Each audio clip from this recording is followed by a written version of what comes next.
Hey, what's up, CAUSENETIC family? Thank you for joining us on the CAUSENETIC podcast. CAUSENETIC's name being a personal thing that gives rise to a phenomenon that is dynamic or energizing. We're tackling topics and telling the truth. And I'm Keith Fenson. And I'm Rodrigo Ross. And so today we're talking to two of our great leaders from the YMCA of USA, Mr. Paul McEntire and Miss Jill Doerner. Thank you guys for joining us today. Today we got a dynamic topic. We're starting. You guys are the first of our innovation series that we are doing with YUSA. And innovation is really key right now, right? In that we've gone through this pandemic, and one of the things that I've seen as we're going through this is a lot of entrepreneurs just pop up, a lot of new things, you know, the way we do business, the way people service us today, all of those things are different right now. Can you guys talk about, Paul, we'll start with you. Can you talk about, you know, the YMCA innovation today? Yeah, we've got a wide variety of people at Local Ys working with us because we feel like the best ideas all typically start on the ground, sometimes out of absolute necessity of solving a problem. But I really like your point that it's not just about the product or service in most cases with us, but a lot of times it's about the how it's still delivered, the how we interact, because to your point, people's lives are changing. Technology is obviously a huge factor. So we need to keep evolving in how we serve people as well as what we do to serve them. Yeah, I love that. I love that. Jill, so talk about innovation and how important it is with you being with the YMCA in Chicago, right there on the ground, boots on the ground, really working with communities, helping them navigate through this pandemic like many of our otherwise. What role has innovation played in the YMCA just staying relevant and being there for its community? Yeah, thanks for the question, Rodrigo. And I just want to say before I start how of a celebrity status I feel today being on your show. You guys are like YMCA celebrities. So this is like the epitome of like Ellen or, you know, Oprah. I mean, I just cannot be more pleased to be here. So thank you so much for inviting me. I did want to just mention, so innovation, this podcast obviously is a piece of innovation, but during the pandemic, I really think that we turned on those innovation wheels. And, you know, innovation really is a process about problem solving, just like Paul said. And it really comes from the core, you know, of a couple of those design characteristics of making sure that when we are innovating and we're being creative, we're looking through it through an equitable lens and also a lens of empathy, which I think was really triggered by the pandemic. So during the pandemic, you know, March of 2020, none of us even believed that, you know, we were going to be out for nearly as long as we were, right? March 2020 came along. We thought like in about 2 weeks, we'll all be back to business. And here we are, you know, 18, 19, 20 months later, still navigating sort of the impacts of what's been happening as a result of COVID. But, you know, whether there was a process or not, we all jumped into problem solving as Y leaders, right? And so you've seen it across the gamut. YMCA's opened themselves to be homeless shelters. We did vaccination rollouts. We did COVID testing. We did food distribution and laptop distribution and mass distribution. And so, you know, really the innovation process really sort of triggered from an area of where we identified a need as a group. You know, we really spent time learning about it. And as a result, we were able to ideate and activate a lot of different solutions for our families and our constituents. Nice. Talk about that ideate. I know we have a process that, you know, because we're going to have many people from the YMCA listening to this, and you said that term ideate. What is the process of ideation? So the process of ideation, I think sometimes people think that ideation happens in a closed door room at the executive level, right? It's, you know, it's folks like me and Paul behind a big mahogany desk, like thinking about all these really great ideas and telling everybody this is our next biggest idea. But really innovation and ideation really happens at all levels of the organization. So, you know, your frontline staff, like those who are at the front desk who are interacting, you know, with your people, part-time level staff, full-time staff, your board, your community, your school partnerships, everyone is part of that innovation process because again, at the very core is this idea of making sure that like all lenses are being taken in consideration. And so in order to do the ideation process, you need a lot of great minds at the table and there are great minds everywhere. Everywhere, I agree. So Paul, talk to me about what the challenges and what are some of the things you can really feel proud about in your role as the COO with Y the USA, right? So you're not in an association, you're not directly impacting just one community, but you're helping to navigate an entire movement, right? And all of the nuance that presents and all of the change and all that. And you still have to center innovation. Like, how do you do it from your seat? Yeah, I'm overwhelmed thinking about it. I'm just going to say, I'm overwhelmed.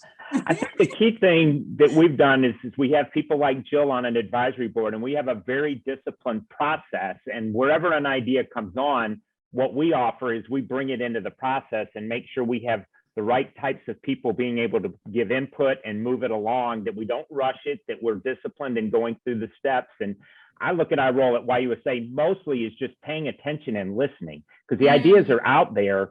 I mean, a real good example, and you all know how fast some of this has evolved, is in the whole esports arena. We kept hearing about that all over. And I remember my first couple conversations, I said, we've got like 20 people inventing the same thing. What a waste of time. Why don't we get them all together? And not only did it go faster, but it brought everybody's best ideas and made them the single best idea. So I think that's where our role is helping to convene, bring together, share, build trust, so that people say, hey, we can take an idea there. We're not going to lose control of it. Others will put their imprint on it, and it'll be better for everyone. Yeah, that webmaster. Yes. Since you already mentioned esports, I should have gave you a warning call. Like, these are the things not to say, because Keith is going to be this. Yeah. So I go home and tell my son, hey son, I'm leading esports for our association. He's like, what? So yeah, we Dad, you can't even spell E, much less esports, right? Exactly. When he said it to us at the Y, we was like, what? We don't have somebody else that could do this. Process of elimination. He's doing an excellent job, though, Keith. I gotta give him credit, though. He's doing an excellent job. So we kicked off in January of 21 with this. And, now we're at the end of the year, and like, man, all credit goes to my man Rodney Black here in the association. He is doing a phenomenal job of handling this on the ground. Got us to a point where we're looking at a stationary opportunity within the Y, or either mobile opportunity. So we do our esports all virtual, but as we talk about innovation, it is, hey, we don't have $100,000 to prop up a room.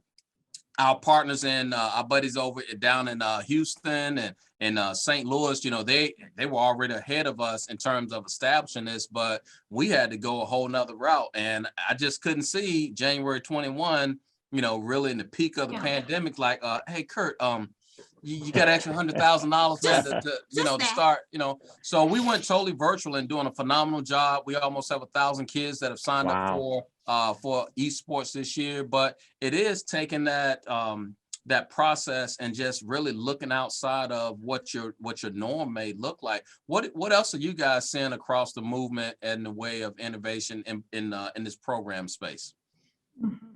So I just want to mention, Keith, that I also used to be the smartest technological person in my house, and I am no longer that person. So I'm in a household of bigs and littles. That ship sailed a long time ago. I'm in a house of bigs and littles. I have 24-year-olds and 20-year-olds at home, but I also have a 9-year-old and a 7-year-old, and I have to sometimes go to them for help too. That bridge is best for me too. Yeah. You mentioned something really important about sort of like, sometimes we have these really great ideas, right? So there's like the desirability is there, the human lens is there, the cause is there, but there's these overlapping characteristics also with innovation that are really important.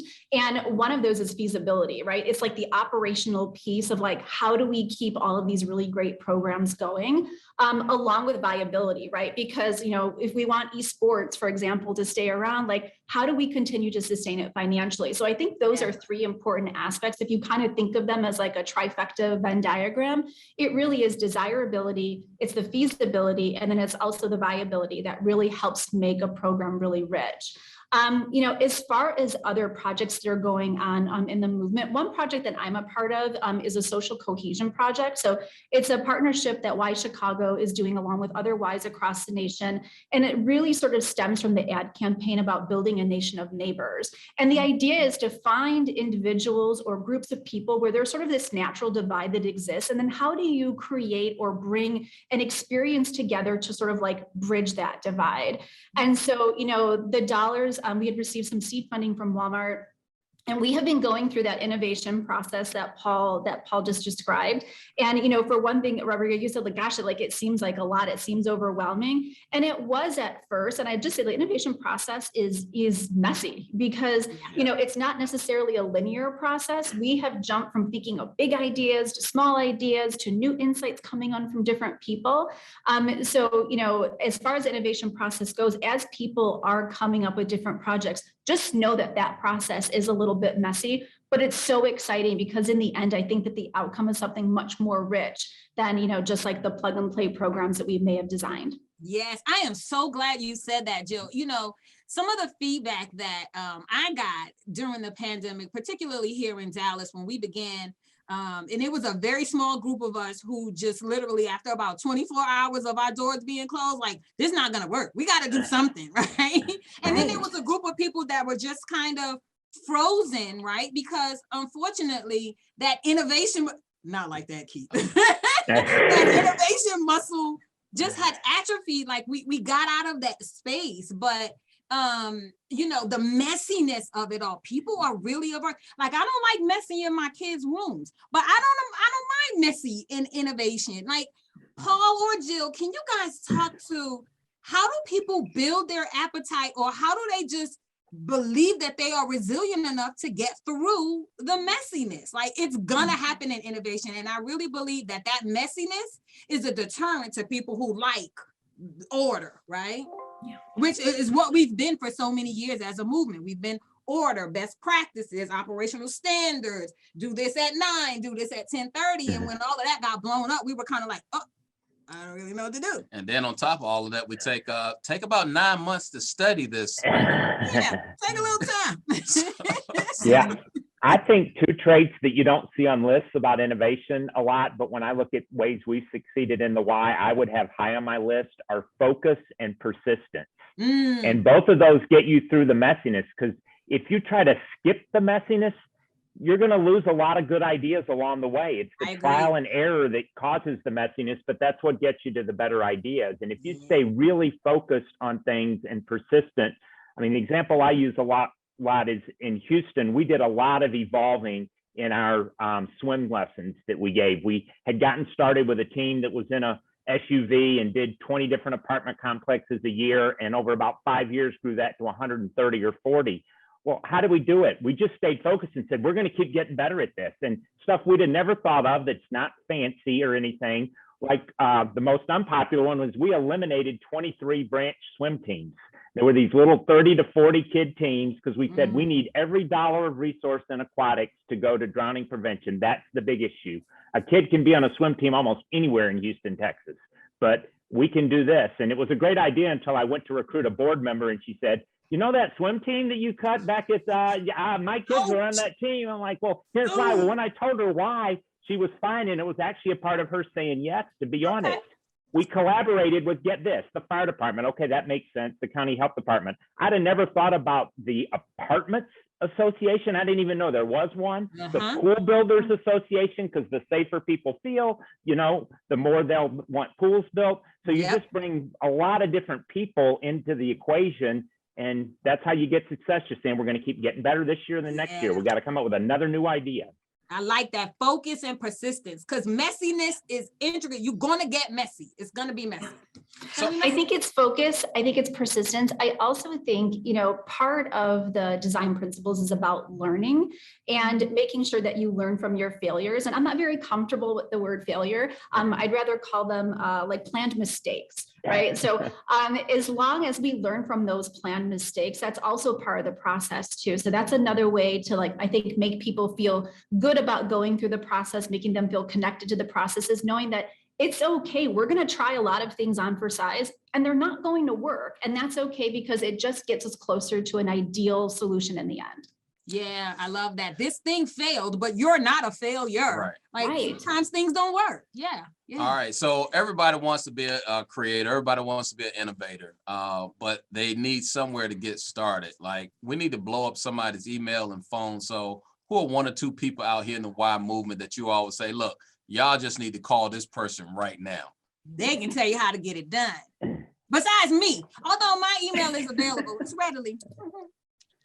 So my first name would actually be Heidi Brasher at YUSA, not because she necessarily herself generates the ideas, but we're restocking our advisory team because some of them have been on 2 years and want a bit of a break. So she will help introduce you to multiple people. And if you want to get more formally involved in the process, Heidi would do that.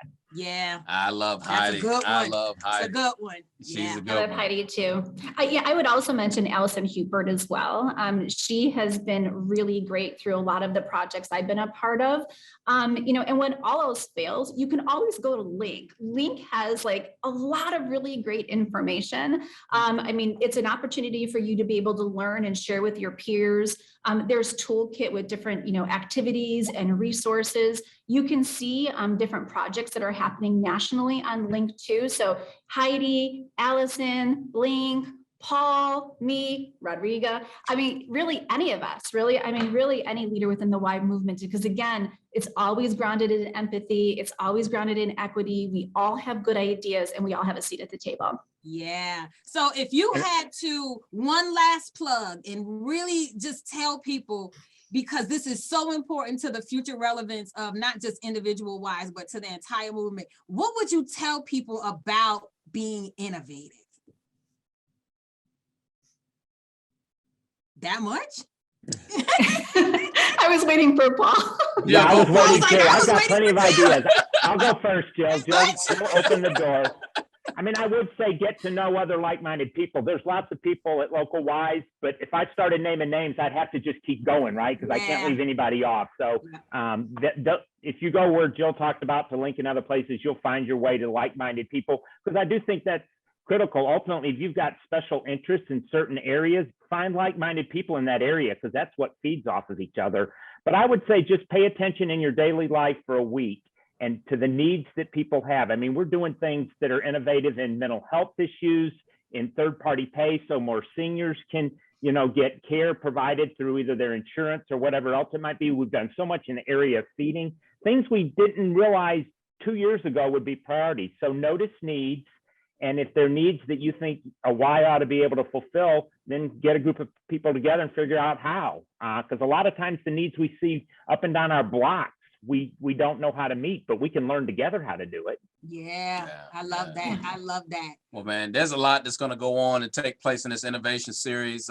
Thank you guys for the first ones, I the inaugural ones. Yes, this is so exciting. So folks can look for these series on a monthly basis that we'll be kicking these out. So thank you guys. Thank you, Paul. Thank you, Jill, for joining us on this call today. Thank you, YUSA. Yes, setting us all up. And hey, thank you, CAUSENETIC family, for listening. Where we're tackling topics and telling the truth. Hey, subscribe and listen to us weekly. And don't be shy. Give us a 5-star review. And as always, be dynamic. be phenomenal. Be CAUSENETIC.